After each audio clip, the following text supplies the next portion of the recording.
on our property 15 years ago. And at the beginning, I didn't know what it was, and it was, you know, it was a little culture of Phragmites that I didn't know what it was. And then it started to make those overland stolons, and I didn't like those, so I cut those back, and I thought, I'll just keep it contained. That wasn't happening, so then we decided we were going to try to actively get rid of it. And by the time we figured out that we should get rid of it, it had established itself pretty well on the beach.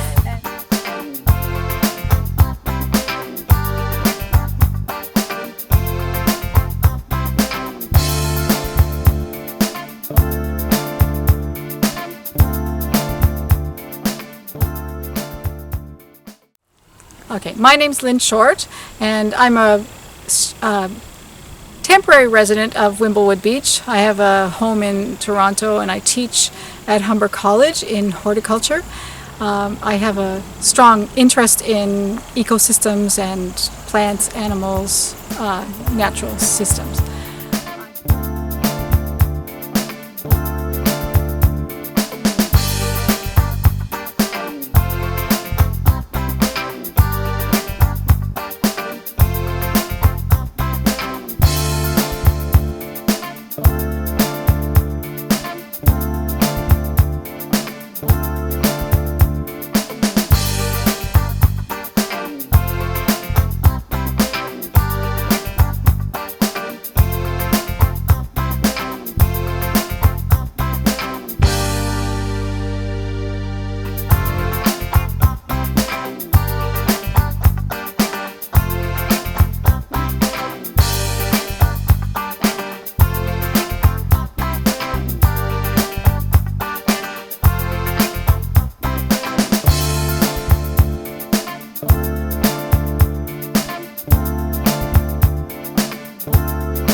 It took me probably 4 years to get it completely under control. I tried lots of methods, digging it out. I tried cutting it down with a weed whacker. I tried all kinds of things, and eventually we came to the conclusion that the only way to get rid of it was to remove all of the stalks under the soil surface with a spade.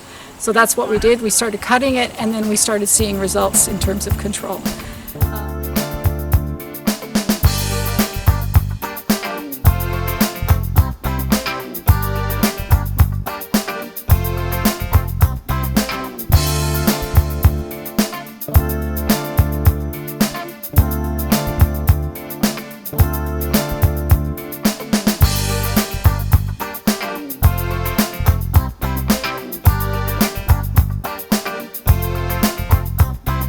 So while your husband Robert's doing this, you can explain the theory of what's happening here. Okay.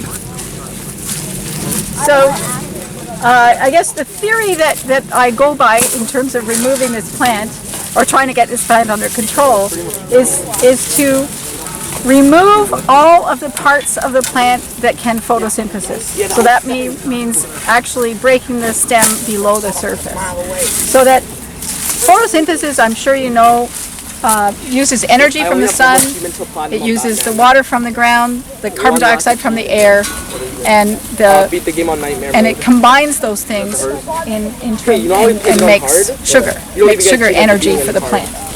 So if you can stop photosynthesis, if you can reduce the ability to photosynthesize, then you can reduce the ability of the plant to make its own energy. The roots can't make their own energy, so they require the leaves to help them out. So if you keep removing the green parts that can photosynthesize, then you can literally starve out the roots. And it takes a long time because there's a huge root mass there, and they do have stored energy within the roots. But if you can continually and repeatedly and persistently remove the green parts, the roots do wither and go away.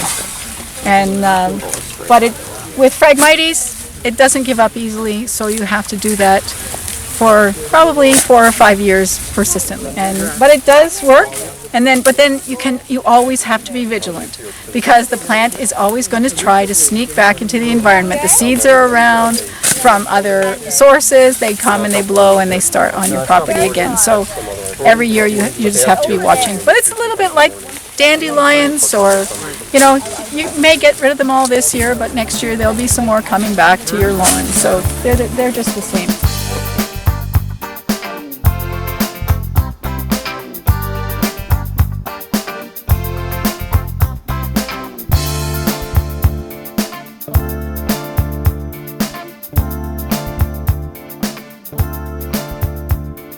Probably, like, this is kind of interesting because you can see it's trying, but it can't take hold because there's so much competition now. And the little, unless we left it, right? But we keep removing this, and then this gets to be the winner. And so, and in here. So I actually go in there. Look at that. There's a different kind of aster in there too. See them all through there, the delicate ones? I know, once you get started. It's hard to stop. We're like So, and then there's just two kinds of goldenrod. And then there's this beach grass, the Indian grass. I love all of this. It's so neat to see it all. You have to believe you can outsmart a plant. And what was it like 5 years ago? Well, it was spreading like wildfire. There were thick stands of it. We had a stand right here where those red chairs are that was reaching 6-8 feet high. And before we really realized what it was we were dealing with, we thought of it as a kind of a natural thing on the beach. But then, as Lynn has probably explained, it was clear to us that it was spreading like crazy. We needed to find out about it and get it under control. There were areas on that stretch of 500 feet which were really thick, and but now it's gone completely. And you did it all with spades? Yeah. Wow.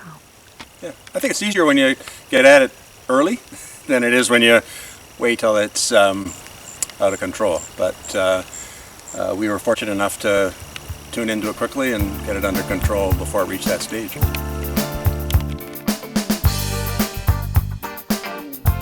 I started then talking to my neighbors and encouraging them to get it under control, and also talking to the beach association and encouraging more and more residents to get it under control as well. And then I joined the beach association because I felt like I needed to be in there at in the middle of it to talk to people. So there were some people that were receptive to the idea of cutting it off their property, and others that didn't seem to do anything. And so there was a place nearby that had a huge Phragmites plantation, practically. There was so much Phragmites there that you couldn't even see the beach from the cottage.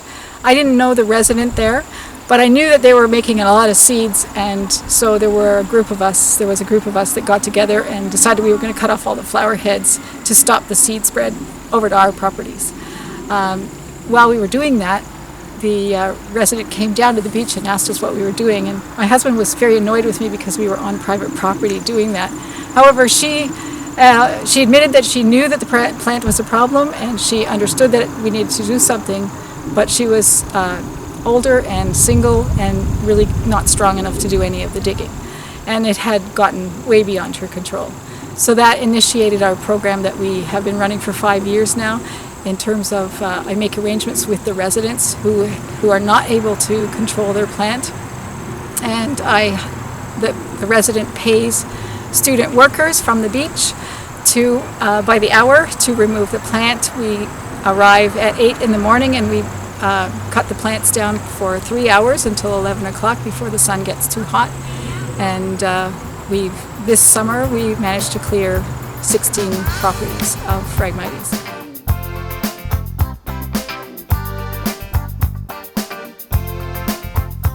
So this is the crew for today. Okay. This is Ben, and his grandmother has a cottage up the way. And this is Logan, and his parents have a cottage down this way. And behind is Christian, and this is Christian's first day doing this. He came up to visit his brother and his sister and his cousin, who are staying at their grandmother's cottage just down the way.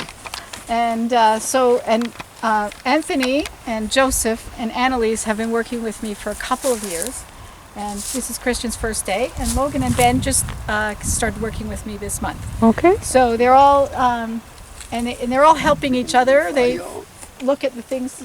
And Joseph's special, don't tell me he's another wasp. He has a deer fly. Joseph's specialty is attracting the insects. Because the wasps and the deer flies always go to him, not the rest of us. So what do you think about this work? It's hard, but it's good because like you get paid and you get muscles. Should we look at the spade first? Yes. Oh, thanks. So we work with, we all make sure we have gloves because the Phragmites, the edge of the leaves, is very, it'll cut your skin. And we use a spade. A lot of people think that a round mouth shovel is actually a spade, but this is actually a spade with a straight edge. And it's actually been sharpened with a grinder. And the reason we need to sharpen it is because the stems are very resistant to being cut. And so with a sharp edge, we can be a lot more efficient.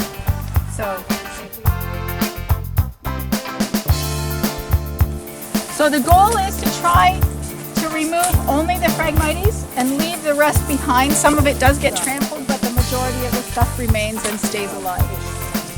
So they're cutting the plants, they get a big handful of them, and then they bring them back and put them in a pile.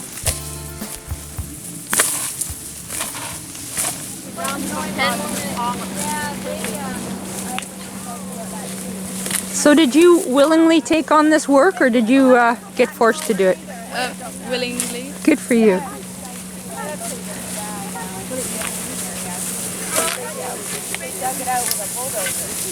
I got voluntold. And how's that going? It's not bad though. Yeah. I would have done it on my own. It's good. Have you been doing it all summer? I know this is my first day. Oh, okay. I'm in school still. Yeah. My program goes through the summer.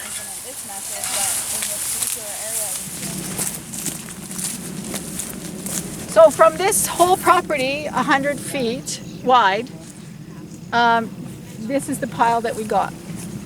And in the past, the first year we did that, it was unbelievable. It was just all Phrag. It was terrible. And the other thing was, at the beginning, the original culture there was so thick with the dead stuff, we couldn't hardly get our shovels into the ground. So how many years?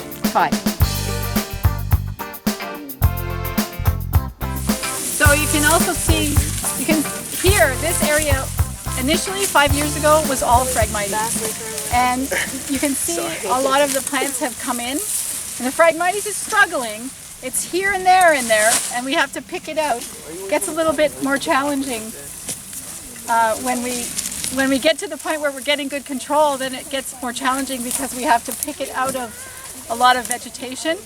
But I'm very excited about the diversity here. So these willows have just taken over, which is lovely. We have a little bit. So, Lynn, before you started doing this, the willow were being outcompeted by the Phragmites? Definitely, yeah. Actually, if you turn around back, there are 3 properties here that were almost completely Phragmites. And we have, we've cleared those once again. We cleared just last week the stuff that was interspersed among the willows and the wormwood and there's just all kinds of diversity here, which is so exciting. And previous to you doing this, it was all Phrag. That's right, and that area there that's the area that I talk about, where there were 5 of us in there and you couldn't see us. Wow. And it was just completely Phragmites, and that's 5 years now that we've been digging, and look at the change. It's just unbelievable. Okay, do that again. Sure. Oh, look at the asters on the beach, and there's so many willows. There's even some of the pines are moving down. The tree line is advancing. This is wormwood, and this is the first year. It's a biennial, and this is the second year plant where it's in bloom. And I love the beach goldenrod because it's got such a shiny flower on it. And this birch tree, when we first started, was just this little tiny sapling. and we've been clearing the Phragmites around it, and it's actually persisting. So I'm pretty excited about that one. What do you think of this, Annalise? It gets tiring, but it's good that everything gets clear and then you have all these other plants. And hopefully they can take over this and it can't grow back. What would you be doing if you weren't doing this? Sitting on my couch. It's good exercise. What do you tell your friends that you've been doing in this summer? I say that there's an invasive plant here and I just dig it out on the beach. Yeah, and come back with money. Yeah.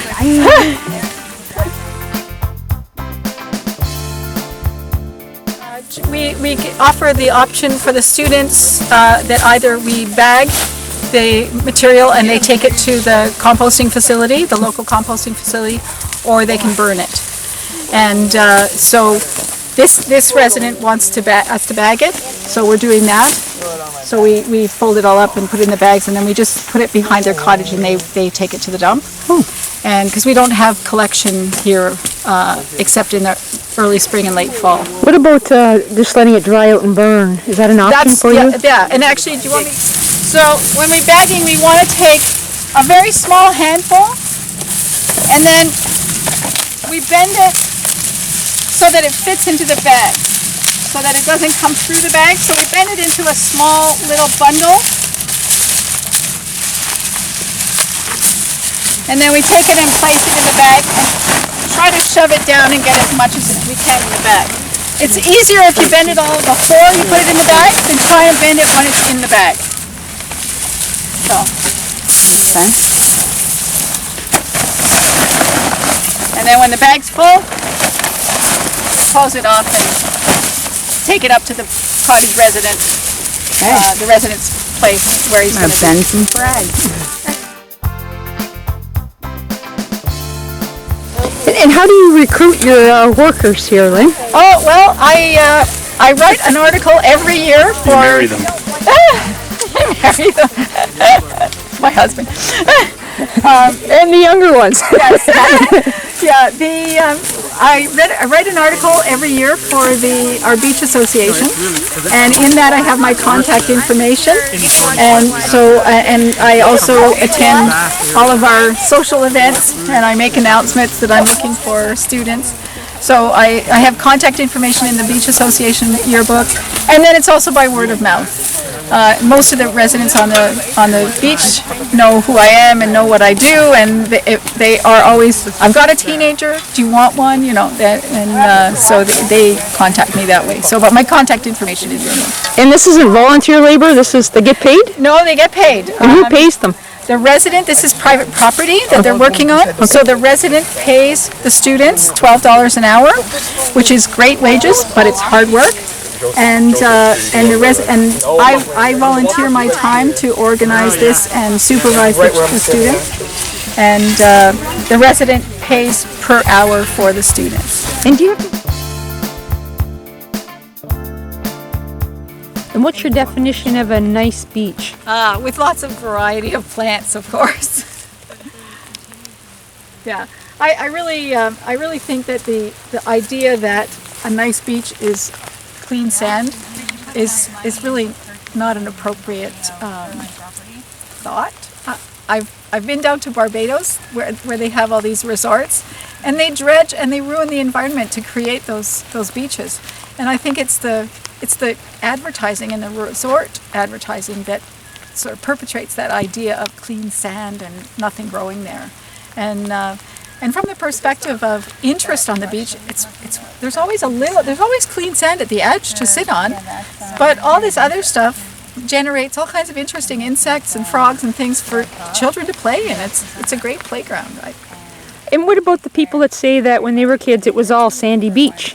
Yes. Well, actually, I've been on the beach since, oh my goodness, I guess I've been on the beach for at least 45 years. So I've seen the high water and I've seen the low water. And when the water first receded, it was a sandy beach. It was clean sand. But that's before all of the other plants began to repopulate the sand. So there was a narrow window where there was no vegetation, and that's just because it had been submerged for so long. And then when the water recedes, then all of the plants begin to recolonize the beach, And they're responsible for holding the sand when the water isn't there to hold the sand.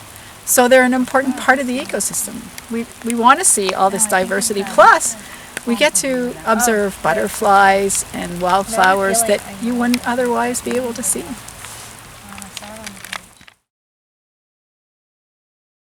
That's the way it's gone, but we have noticed over the last 5 to 10 years a huge difference in the control that we've got on the plant. And there are many sections of the beach where you don't see any Phragmites at all. And that's not because it didn't grow there, it's because it's under control and repeatedly under control. So. We know Phrag!